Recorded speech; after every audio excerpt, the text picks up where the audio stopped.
Salam damai dalam Kristus Yesus. Sekali lagi, kasih daripada Bapa di surga dan persekutuan daripada Roh Tuhan menyertai Anda. Sekali lagi kita akan melanjutkan seri pencerahan pengajaran Bishop dari kitab Injil Yohanes. Dan kita sudah sampai ke bab yang ke-14 di dalam modul sebelum ini. Dan Bishop akan sambung kembali pelajaran ini, di mana ini adalah permulaan seri yang Anda perlu serius ya mendengarkan betul-betul pengajaran Kristus dalam Injil Yohanes bab yang ke-14 bermula dari ayat yang ke-15. Nah, Tuhan Yesus masih berada di kamar atau bilik khas yang mereka telah huni bersama dengan para murid-muridnya, sementara mereka menantikan perayaan Paskah. Ya. Dan dia masih terus berbicara kepada mereka, situasi di mana dia sudah tahu masanya setelah hampir 3,5 tahun pada usia 33,5 umur Tuhan Yesus. Dia sudah tahu bahwa pekerjaannya sudah selesai selama 3 tahun lebih. Dan dia akan beralih, yaitu tugas mesianik keselamatannya. Dan dia juga mengetahui bahwa dia akan meninggalkan dunia ini setelah dia bangkit dari kematian. Dia adalah satu-satunya Tuhan yang mengetahui kematiannya. Sebab saya percaya dia mengerti, memahami nubuatan-nubuatan dari kitab-kitab nabi-nabi besar seperti Nabi Yesaya yang menceritakan Yesaya 53 tentang penderitaan Kristus dan bagaimana dia juga akan mati demi menyelamatkan umat berdosa, supaya dia menjadi pintu, dia menjadi terang untuk mengenal siapa Allah yang benar dan membawa orang-orang yang bertobat kembali kepada Pencipta. Dia tahu, dan dia adalah laksana anak kambing domba itu yang akan disembelih seperti perayaan Paskah. Dan darah itulah yang dioles di pintu-pintu oleh Musa dan orang-orang Israel waktu itu, yang dilewati atau Passover, sehingga anak laki-laki keluarga itu tidak mati. Kita dilepaskan daripada perhambaan dosa, daripada pemutusan hubungan rohani dengan Pencipta kepada kita karena dosa. Paulus berkata dalam menulis dalam kitab Roma 3:23 bahwa semua orang telah berbuat dosa dan telah kehilangan kemuliaan Allah. Dosa pertama yang dilakukan oleh Adam adalah tidak mendengar firman Allah. Setelah itu dicobai iblis dalam bentuk ular dan akhirnya kunci kekuasaan itu diserahkan kepada iblis dan dunia berada di bawah kekuatannya, kekuasaan iblis. Yesus datang dan pengorbanannya di kayu salib dan juga kebangkitannya daripada kematian menunjukkan bahwa maut sudah hilang kuasa. Upah dosa ialah maut. Upah dosa ialah maut, tapi kehidupan kekal hanya di dalam Kristus dan kita akan dibangkitkan kembali. Roh kita diselamatkan bila kita berikan iman kepercayaan kepada Kristus dan menjadikan Dia Tuhan, Raja, Juru Selamat dalam kehidupan kita. Nah, sebelum Kristus memasuki proses penderitaan di salib dalam Yohanes 14 ini, Dia telah memberikan satu pengajaran, satu legasi, satu wahyu tentang kedatangan seorang penolong yang lain, yaitu oknum Roh Allah dan Roh Kudus, Roh Kristus dan Roh Bapa. Sebab dia tahu setelah dia naik ke surga, berarti era atau zaman mesianiknya sudah selesai. Maka akan tiba satu lagi masa atau era yang dipanggil Roh Kudus di dunia. Jadi, mari saya bacakan Injil Yohanes bab yang ke-14 ayat yang ke-15. Tuhan Yesus berkata, "Jikalau kamu mengasihi aku, kamu akan menuruti segala perintahku." Nah, perhatikan. Kamu hanya akan menemukan perintah-perintah, bukan setakat pengajaran, tapi perintah yang diberikan kepada Kristus selain perintah saling mengasihi. Kamu akan temukan segala perintah-perintah Yesus itu dalam Injil Yohanes, Matius, Markus, dan Lukas. Dan kalau kamu mengasihi aku, Yesus katakan, kamu akan menuruti segala perintah. Ya, buktikanlah cinta dan kasihmu kepada Tuhan Yesus dengan tindakan dan perbuatan menuruti perintah-perintahnya. Dia tidak katakan perintah Taurat, perintah moral, tetapi perintahku. Jadi amat penting setiap kali Anda membaca Alkitab, Injil Kristus yang ditulis oleh Matius, Markus, Lukas, dan Yohanes, coba cari perintah Yesus.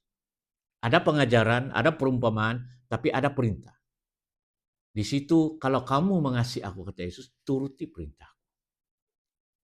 Ayat 16, inilah pertama kali setelah dia membesar, dipimpin oleh Roh Kudus, dilahirkan oleh Roh Kudus. Bahkan Alkitab mengatakan bahwa Roh Kudus memimpin dia ke padang gurun dan dicobai selama 40 hari 40 malam. Di mana dia sendiri mengutip kitab Yesaya 60 dan berkata, "Roh Allah ada padaku, sebab dia telah mengurapi aku untuk memberitakan Injil." Jadi rohlah yang melakukan mujizat-mujizat. Roh Bapa, Roh Allah, Roh Kristus dalam dirinya itu dari lahir yang memungkinkan dia melakukan pekerjaan-pekerjaan mujizat, tanda-tanda seperti kesembuhan, hikmat, pengetahuan, karunia mujizat, karunia bernubuat, membeda-bedakan roh, ya. Dia tahu bahwa kekuatannya itu karena dia diurapi, diolesi oleh kuasa Roh Kudus yang memimpin dia. Nah, dia tahu Dia hanya mampu melakukan semua itu karena Roh Kudus menyertai dia dalam hidupnya. Sekarang dia ingin memperkenalkan, dia ingin mengajar, dia ingin transfer ataupun dia ingin uh, menyatakan rahasia ini kepada para murid-muridnya. Dan ayat 16 dia berkata, aku akan minta, dalam bahasa Inggris, and I will pray the Father. Aku akan minta kepada Bapa. Yesus dalam manusiawinya dia berdoa. Dia meminta. Kapan? Bila? Kita tidak tahu. Tapi dia katakan, aku akan minta kepada Bapa di surga. Dia berdoa kepada Bapaknya di surga. Dan Bapa itu ia akan memberikan kepadamu seorang penolong yang lain. Supaya penolong ini menyertai kamu selama-lamanya.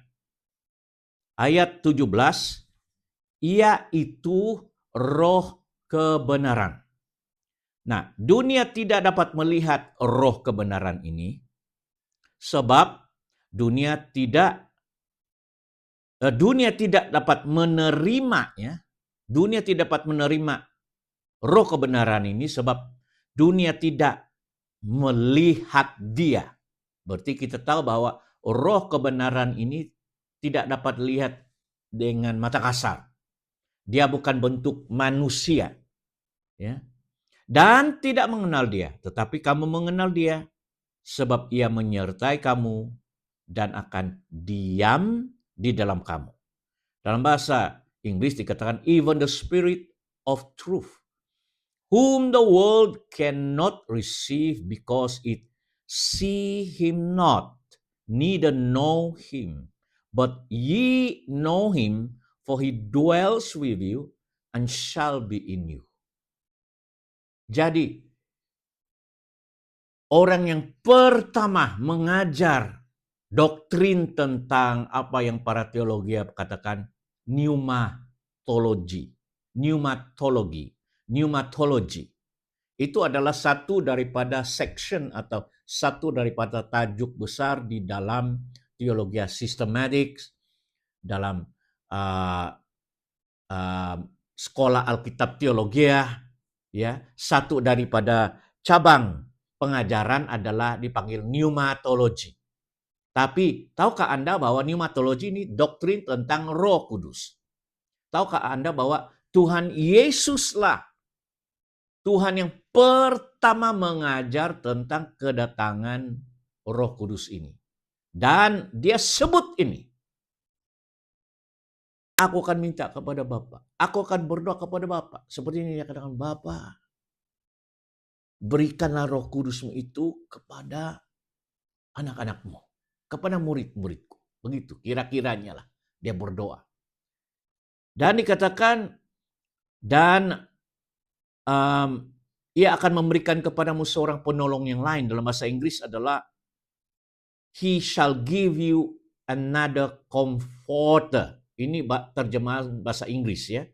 Terjemahan bahasa lain Alkitab dikatakan helper ataupun kadang counselor dikatakan, penolong, helper ya. Penolong itu help, yang datang menolong.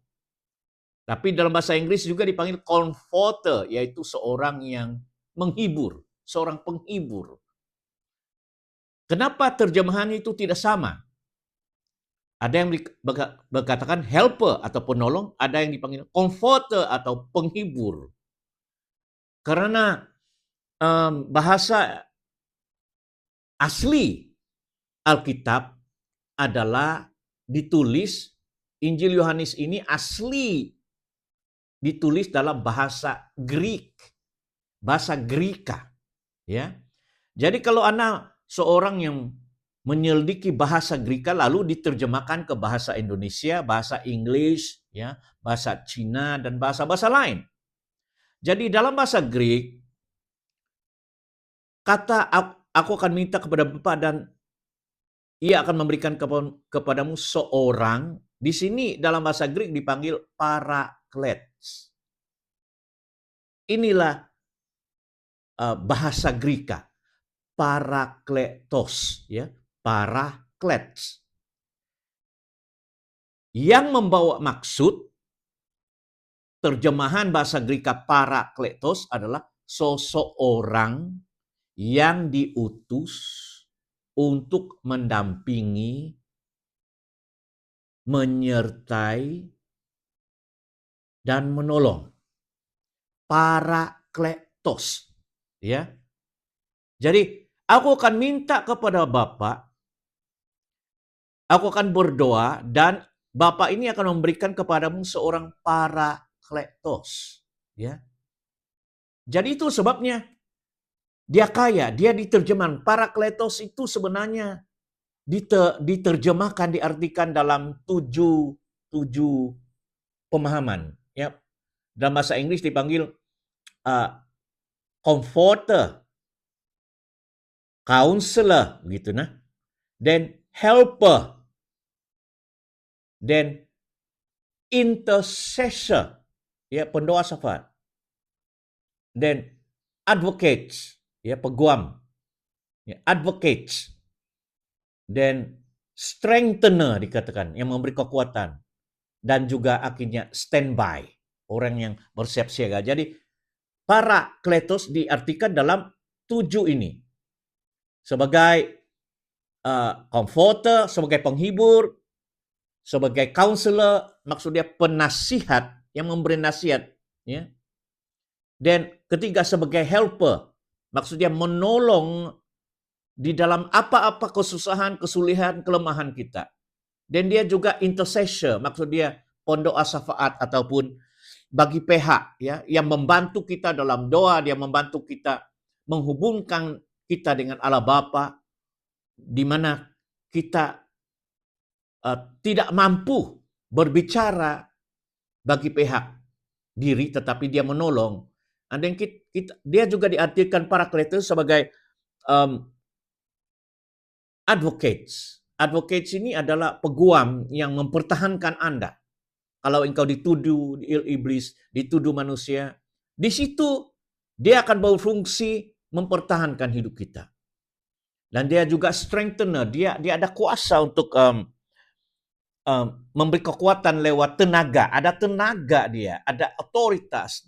Dia menolong kita dalam hidup kita pribadi dan juga dalam pelayanan. Dan akhirnya dia juga adalah standby. Standby, parakletos ini standby, seorang yang siap sedia bila mana engkau jatuh, di situ dia bangunkan. Di mana engkau tersadung, di situ dia berjaga juga supaya engkau tidak terjatuh, ya. Jadi keseluruhannya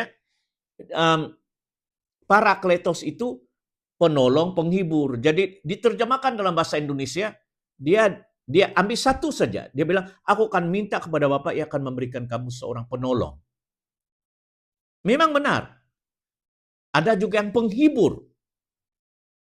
Tapi dalam bahasa Inggris itulah tugas dia. Jadi secara keseluruhannya, parakletos itu adalah roh, ya, roh kebenaran, roh yang benar. Yesus ingin memberitahu para muridnya bahwa bila dia pulang ke Bapa di surga, Roh Kudus itu akan turun. Roh Kristus, Roh Allah, Allah Roh, yang juga dipanggil Roh kebenaran. Jadi dia adalah Roh Allah Bapa, Rohnya Kristus. Dia punya roh. Jadi ini bukan manusia, bukan nabi, bukan. Dan dunia, maksudnya kosmos, sistem-sistem dunia ini tidak dapat menerima dia. Karena tidak boleh dilihat. Sebab dia kan roh. Jadi ada agama lain yang mengatakan yang dimaksudkan Yesus ini adalah seorang nabi yang akan datang setelah Yesus. Tidak. Yang dimaksudkan Yesus ini adalah roh, bukan manusia. Bukan man, but spirit. Sudah tentunya itu adalah rohnya Allah. Ya. Roh Kudus, begitu nah. Dan dunia tidak dapat melihat dia. Itulah sebabnya dunia susah menerima. Ya. Sebab biasanya dunia ini yang menggambarkan kosmos sistem di dunia ini, pemahaman-pemahaman, filsafat ini, mereka bilang, aku lihat dulu baru saya percaya. Jadi bagaimana engkau mau percaya kalau engkau tidak dapat melihat? Seperti kecuali macam angin. Angin itu kan tidak dapat dilihat, tetapi manusia sudah mulai menerima. Angin itu kayak macam benda roh ya. Angin itu adalah materi roh yang tidak dilihat. Begitu juga dengan iblis.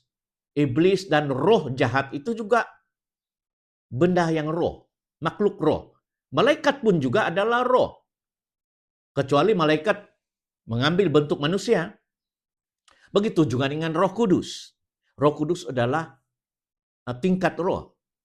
Mereka berada di dalam alam, satu alam yang dipanggil alam roh ya, bukan alam fisikal yang macam ini.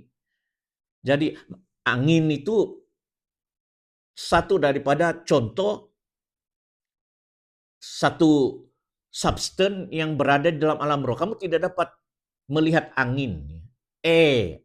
Oksigen misalnya. Gas. Macam gas. Hydrogen gas, oksigen. Kamu tidak dapat nampak, lihat itu. Tapi kamu percaya bahwa gas ini wujud, angin ini wujud. Sebab buktinya nampak ada. Tanpa angin kita tidak dapat bernafas, begitu kan? Walaupun kamu tidak dapat lihat angin, tapi kamu melihat kesan angin, goncangan pohon-pohon, bila ribut itu datang, begitu kan? Tapi Anda tidak dapat melihat. Tapi di seluruh dunia kita tahu bahwa bersekitaran kita ini dipenuhi dengan udara, angin. Udara angin berada di dalam level roh, tidak dilihat. Itulah sebabnya iblis tidak boleh dilihat. Malaikat tidak boleh dilihat. Roh Kudus tidak boleh dilihat. Kecuali iblis merasuki seseorang, baru dia memanifestasikan dirinya melalui tubuh orang itu atau tubuh binatang. Begitu juga malaikat. Dia mengambil rupa bentuk manusia. Dan Roh Kudus di dalam diri Yesus. Roh Kudus memanifestasikan dirinya melalui Tuhan Yesus. Dan kini, bila Tuhan naik ke surga, dia katakan, saya ingin Anda menerima roh ini untuk tinggal di dalam diri kita. Dan itulah yang ditulis oleh Rasul Paulus dalam 1 Korintus bab yang ke-6 ayat 19, bahwa badan kita ini menjadi rumahnya Roh Kudus. Itulah rencana yang ultimate Allah Bapa kepada manusia. Supaya Roh Kudus itu kembali. Hampir 6 tahun, 1000 tahun yang dulu ketika manusia jatuh dalam dosa, Roh Kudus dikatakan, Tuhan Allah berkata bahwa Rohku tidak akan tinggal selama-lamanya dengan manusia. Itu dalam kitab Kejadian bab yang ke-1, 2, atau 3. Dia katakan Roh Kudus itu meninggalkan. Dia hanya akan datang kepada seseorang, tapi bukan untuk semua manusia. Tetapi sekarang Yesus ingin memperkenalkan doktrin pneumatologi ini, yaitu tentang Roh Kudus ini. Sebelum dia mati di kayu salib, dia berbicara tentang ini. Kita lihat di dalam bab yang bermula daripada bab yang ke-14 dan seterusnya bab 15, bab 16. Ada 3 bab. Bab 14 yang kita sedang baca ini. Dia akan sebut tentang Roh Kudus ini dan fungsi Roh Kudus ini. Dan dia juga akan berkata bahwa setelah dia naik ke surga, kamu tunggu di Yerusalem, dan 40 hari setelah dia naik ke surga, Roh Kudus itu akan datang bukan karena kelayakan manusia, tetapi karena dia sudah minta kepada Bapa dan Bapa mendengarkan doa Yesus dan menjawab doa Yesus supaya Bapa berikanlah Roh Kudus kepada mereka. Jawaban doa Yesus itulah yang membuat kita dapat menerima Roh Kudus, berkat ini, setelah kita lahir baru, setelah kita bertobat, menjadi orang percaya. Kalau kita bukan orang percaya, bukan pengikut Kristus, murid Kristus, kita tidak berhak menerima karunia ini karena Roh Kudus ini diberikan di dalam nama Yesus. Ya, dan semua orang. Jadi dia akan tinggal diam. Tapi dunia tidak dapat menerima. So, Roh Kudus itu tidak datang seperti manusia. Itulah manifestasi Roh Kudus itu kadang macam ada api, manifestasinya macam angin kuat, tiupan angin kuat. Itu nanti kita akan baca kisah Rasul-Rasul bab yang pertama. Angin kuat, ada api. Itu adalah manifestasi Roh Kudus. Macam air, macam angin, macam api kelihatan. Tetapi Roh Kudus itu tidak dapat dilihat. Hanya manifestasinya. Amin. Dan dunia tidak dapat melihat dia, tetapi kamu melihat dia dan kamu mengenal dia sebab ia menyertai kamu. Nah, mengenali Roh Kudus itu melalui persekutuan dengan dia selama dia menyertai kita. Dan itulah janji Yesus, janji Kristus. Setelah dia mati, buah pertama bagi dia adalah memberikan Roh Kudus itu daripada Bapa, di mana Bapa mencurahkan Roh Kudusnya di akhir zaman ini untuk tinggal selama-lamanya di dalam setiap hati, setiap tubuh pengikut-pengikut Tuhan di dunia. Roh Kudus itu adalah penjelmaan Kristus dalam bentuk roh. Roh Kudus itu adalah roh Bapa yang diberikan kepada kita supaya menyertai hidup kita selama-lamanya. Amin. Jadi Anda akan mendengar pengajaran seperti dipimpin oleh roh, dipenuhi oleh Roh Kudus. Roh Kuduslah yang memberikan wahyu, berbicara. Dan Roh Kudus itu adalah oknum ketiga pribadi, yaitu oknum Tuhan, yaitu Tuhan. Roh Kudus itu Tuhan. Dia juga berbicara bagi pihak Yesus dan Allah Bapa. Apa yang didengarnya dari Bapa di surga, itu yang diucapkannya. Dan dia berkata-kata, dia memiliki keputusan sendiri. So, dia adalah Tuhanmu, Tuhan saya. Dia adalah roh Bapakku di surga, roh Kristus. Yang menggantikan Kristus setelah dia naik ke surga.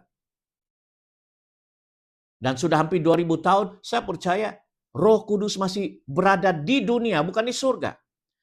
Bekerja bersama-sama dengan para murid Kristus sampai hari ini. Saya percaya, karena saya menerima apa pengalaman dipanggil dipenuhi Roh Kudus, dibaptis oleh Roh Kudus. Pada usia saya kira-kira 18 tahun.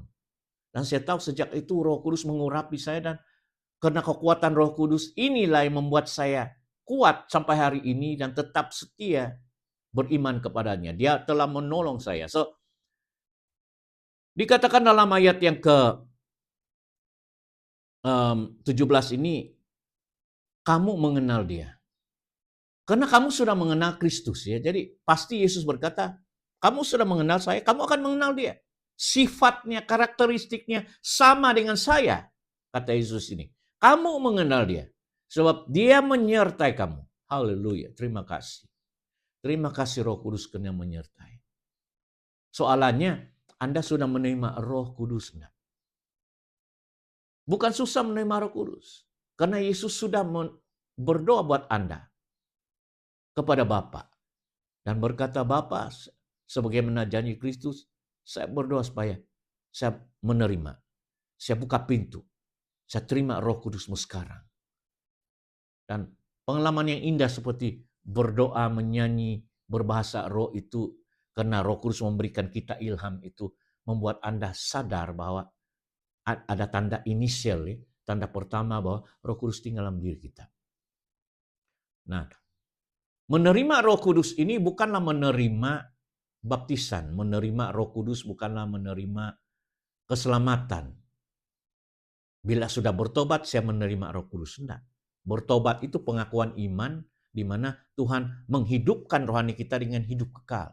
Tapi pengalaman kedua yang dipanggil dipenuhi, dibaptis oleh Roh Kudus, menerima kehadiran Roh Kudus itu perlu Anda lalui. Perlu Anda dapat mengalami itu.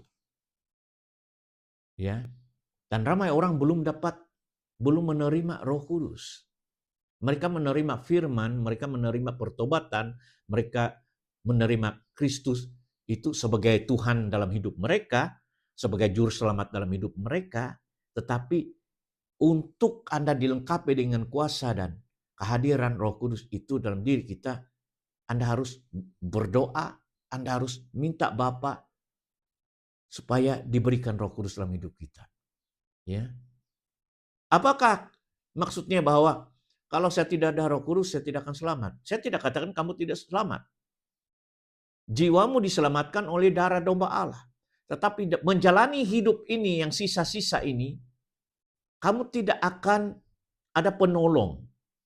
Kamu akan menggunakan kuasa kedagingan, kuasa ilmu sendiri untuk melawan cobaan, untuk melewati hidup-hidup ini. Maukah Anda orang yang bertobat tapi hidup tanpa pimpinan Roh Kudus? Susah. Itulah sebabnya Yesus menjanjikan bahwa dia akan datang, dia akan menyertai, dan dia akan bahkan tinggal diam di dalam diri kita. Jadi roh yang suci ini mau berkenan tinggal dalam tubuh kita yang suci dan bersih. Jadi saya mohon berhenti dari merokok. Sebab di dalam diri kita ini Roh Kudus ada. Berhenti dari minum, mabuk. Jangan gunakan tubuh ini untuk memuaskan hawa nafsu kita, sebab lebih baik serahkan tubuh kita ini sebagai persembahan yang hidup untuk Roh Kudus tinggal dalam diri kita dan menggunakan tangan kita, menggunakan mulut kita, menggunakan mata kita, menggunakan telinga kita, menggunakan jiwa kita untuk melakukan kehendak Bapa di surga. Jangan serahkan tangan, kaki, mulut ini kepada hawa nafsu. Bertobat bukan berarti Anda tidak ada nafsu, ada. Masih Anda melakukan perbuatan-perbuatan yang jahat. Sebab dalam diri kita ini, selagi kita hidup di dunia ini, kita tertaluk kepada dosa. Tetapi dosa tidak akan dapat menguasai kalau Anda biarkan hidup Anda penuh dengan firman Tuhan, dan juga biarkan Roh Kudus itu terutama dalam hidup Anda, dan Anda memikirkan bagaimana hidup benar dan suci di hadapan Tuhan setiap hari. So, dia akan menyertai, dia akan diam.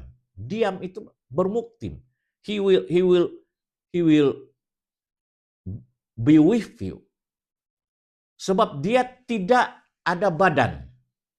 Roh Kudus itu roh itu tidak ada badan. Jadi dia harus menggunakan badan seseorang untuk menerjemahkan, memanifestasikan dirinya. So tidak ada yang paling indah yang boleh digunakan oleh Roh Kudus adalah tubuh kita. Mari Roh Kudus, kuasai hidup saya, kuasai tubuh saya, kuasai mulut saya, kuasai mata saya, telinga saya, hidup saya. Pakailah tangan saya untuk menyatakan pekerjaan-pekerjaan Tuhan. Dan begitulah caranya kita dapat melakukan pekerjaan Kristus. Sebab Yesus itu dipenuhi oleh Roh Kudus, dipimpin oleh Roh Kudus, diurapi oleh Roh. Jadi dia melakukan mujizat itu karena karunia-karunia Roh Kudus, ya. Ada 9 karunia karismatik yang ditulis oleh Rasul Paulus di dalam Korintus. Dia katakan ini adalah pekerjaan Roh Kudus, seperti berkata-kata dalam hikmat, itu karunia berkata-kata dengan pengetahuan, karunia profetik, bernubuat, ya, menerima wahyu, karunia menyembuhkan orang yang sakit, karunia melakukan mujizat. Mujizat maksud dia yang melawan alam, ya, seperti berjalan di atas air, seperti menukarkan air menjadi anggur. Itu mujizat yang dilakukan Yesus. Itu karunia-karunia Roh Kudus, karunia-karunia seperti membeda-bedakan roh, Anda memahami roh manusia, roh iblis, roh malaikat, sifat-sifat manusia itu karunia membeda-bedakan roh. Karunia berbahasa roh, ya. Berbahasa roh maksudnya Anda berbicara dalam bahasa-bahasa lain, bahasa malaikat, bahasa daripada Roh Kudus, untuk dapat memahami, dapat discern hal-hal benar yang lain. Karunia-karunia, ya, seperti ini yang telah bekerja dalam hidup Yesus selama ini. Sekarang bila Roh Kudus itu datang, dia mau menggunakan hidup kita untuk melakukan, memanifestasikan pekerjaannya untuk memuliakan nama Kristus di dunia. Amin. Jadi ayat 18, aku tidak akan meninggalkan kamu sebagai yatim. Sebab selama 3,5 tahun Yesus bersertai mereka. Tapi bila dia naik ke surga, aku akan datang kembali kepada kamu. Nah, di sini kita melihat bahwa Yesus mau datang kembali melalui Roh Kudus-Nya. Dalam rupa Roh Kudus. Itulah sebabnya sekali lagi saya ulangi. Roh Kudus itu adalah Allah Roh Kudus. Juga Roh Kristus Yesus. Roh Bapa. Jadi Roh Kristus. Berarti itu adalah Roh Tuhan Yesus. Amin. Yang datang kembali kepada kita dan bukan lagi sebagai manusia, tetapi dalam bentuk roh. Tinggal dalam diri kita. Sudahkah Anda menerima Roh Kudus dan sudahkah Anda membiarkan hidup kita ini dipimpin, dipakai sebagai alatnya Roh Kudus? Inilah dalam sisa-sisa hidup Bishop ini, saya mau hidup saya ini menjadi alatnya Roh Kudus. Untuk saya mampu melakukan pekerjaan, perintah dan amanat Tuhan Yesus dalam hidup saya. Amin. Ayat 19, tinggal sesaat lagi dan dunia tidak akan melihat aku. Tetapi kamu melihat aku sebab aku hidup dan kamu pun akan hidup. Pada waktu itulah kamu akan tahu, ayat 20, bahwa aku di dalam Bapa dan kamu di dalam aku dan aku di dalam kamu. Aku di dalam kamu melalui Roh-Nya. Aku di dalam Bapa, dia kembali kepada Bapa. Bapa di dalam Kristus sewaktu dia hidup. Selama dia di dunia, Bapa itu di dalam Kristus, Roh Kudus di dalam Kristus. Oh, begitu indah ya. Amin. So, ini sedikit pencerahan saya tentang kedatangan penghibur ini. Dan saya akan terus mengajar lagi dalam kesempatan lain. Tuhan berkati.